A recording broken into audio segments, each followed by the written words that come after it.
So, yun nga mga boss, no? Ganun lang naman yung ginagawa ko sa pagkakasunod-sunod sa mga vitamins o mga supplement na ginagamit ko sa aking mga sisiw. At kaya nga napabilis ko yung pagpalaki ng aking mga alaga o ng aking mga warriors, no?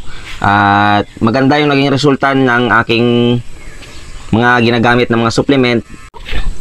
Hello, what's up again mga boss? Welcome back dito sa aking munting YouTube channel, Naked Hill Breeder. Yon. At ngayong araw nga pala mga boss ay pag-uusapan natin ay tungkol sa mga supplement o mga vitamins na mga binibigay ko sa aking mga alaga mula pagkasisiw hanggang sa maging 3 months old sila at hanggang naging 5 months old, 4 months old, mga ganyan. So pasunod-sunod ipapaliwanag ko sa inyo mula umpisa sa pagiging sisiw hanggang sa 4 months old to 5 months old. Yon. Kung gusto niyo naman mga boss, no, yung ibabagi ko sa inyo, pa-subscribe muna. Diyan sa baba, sa may pangalan ko, may subscribe diyan. I-click niyo yung subscribe. Then may lalabas na bell button, i-click niyo na rin ulit 'yon. Then may lalabas doon na select all, i-click niyo rin 'yon ulit para sa mag-upload ako sa mga susunod pa na videos ay ikaw yung maunang ma-notify at makikita mo agad yung mga i-upload ko para hindi ka na mahirapan sa paghahanap para sa mga ideas na i-share ko pa at sa lalong-lalo na sa mga baguhan dito sa larangan ng Naked Hill. So dumako na tayo sa ating pag-usapan mga boss. Mula pagkasisiw mga boss, yung ginagawa ko day 1, pinapainom ko sila ng Yakult. Purong Yakult lang yan mga boss, no. Nilagay ko sa kanilang baterya. Tapos pagka tanghali, papalitan ko ng plain na water. And then magbibigay ako ng Selectrogen ng sagupaan. So, hindi ko maipapakita sa inyo yung mga vitamins na ginagamit ko, pero sasabihin ko lang dito mga boss kasi baka warningan na naman ako ulit dahil nagre-recommenda ako o parang ini-endorse ko sa inyo. So, sasabihin ko na lang at tandaan nyo na lang mga boss, no? So, bumalik tayo mga boss. Pag bigay ko ng Yakult sa umaga, pag tanghali, papalitan ko ng plain water. Tapos pagkahapon, magbibigay ako ng Selectrogen ng sagupaan. Yon, sa day 1 yon. Then halimbawa Lunes, tapos pagka Martes magbibigay ako ng Vitamin Pro powder. Pagka Miyerkules mag-antibacterial ako mga boss. Pero tuwing umaga lang yan mga boss. Pagkahapon papalitan ko ng plain na water.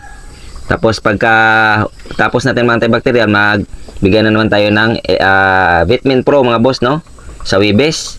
Tapos pagka Biyernes magbibigay na naman tayo ng Selectrogen. Tapos pagka Sabado mga boss, plain water lang tayo whole day. Tapos pagka Sabado, pagka Linggo, ganun din. Balik na naman tayo sa Lunes, magbibigay tayo ng Selectrogen.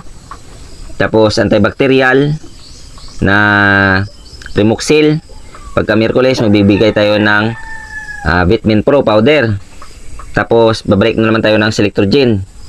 So yun lang yung rotation ko dito mga boss sa 1 month old to 3 months old. Yun yung ginagawa ko. Tapos sa pagka edad ng 3 months old mga boss, yung maintenance ko dyan sa kanila tuwing umaga ay Multimax D5, yung drops na gawa ng Thunderbird. Sa 3 months old yun mga boss, nung tinatali ko na sila. Nagdodrop ako niyan tuwing umaga, 5 drops sa umaga mga boss.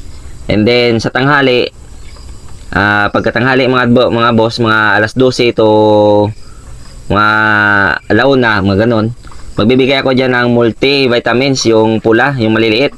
Tapos calcium, kasi naitatali ko na kasi yung mga alaga ko para na malumakas yung tuhod, para hindi maging mahina, no, lalo na sa pabago-bagong panahon dahil nakatali na nga sila. Kasi early ako nag-cording dito mga boss, mga 3 months pa lang sinasanay ko na sila, unti-unti ko na silang tinatali. So yun lang yung mga supplement ko dito, yun yung pagkasunod-sunod ko dito mga boss, no. Simple lang naman yung mga ginagamit ko dito.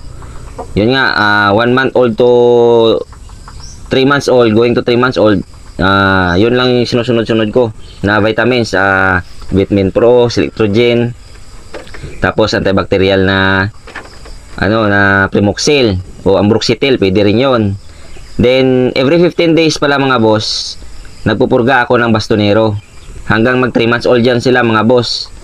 Kung medyo maliit pa yung 3 months old nyo o yung 4 months old nyo, i-maintain nyo lang na every 15 days sa tubig, 1 litrong tubig, 1 sachet ng bastonero. So yun din ay makakatulong para na mas mapagana at mas pabilis yung paglaki ng ating mga alagang sisiw.